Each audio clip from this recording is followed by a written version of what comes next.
it's almost like the last place to look. It's the last thing you would suggest to do to sort of reach out and make a connection with somebody, because you would never think, oh man, something of this situation would sort of be attractive to a person, or like, back before it was popular, like electric cars and things of this nature.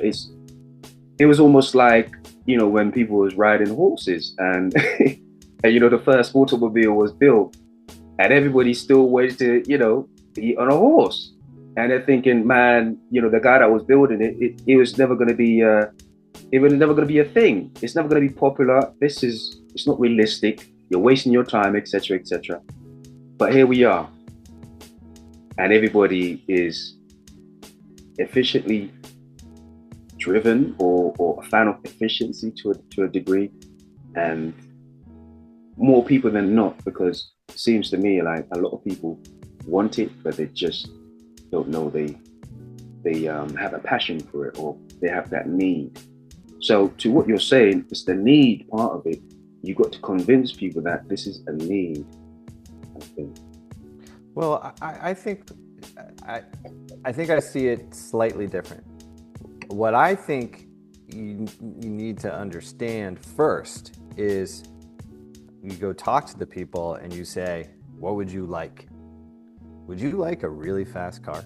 Or would you like to live on a street that's lined with trees, right? Would you like more parks in your city? Sorry, that just sounds so simple, but it's like, yeah, I hear you. Right? I hear you. And people, right? So if you say to someone, yeah, I'd like to, yeah, well, why? They would say, well, probably because if it's tree lined, it's nicer, it's more comfortable, it feels good. I want to be outside more, then maybe it'd be friendlier neighborhood. They'll have some thought, right? Yeah.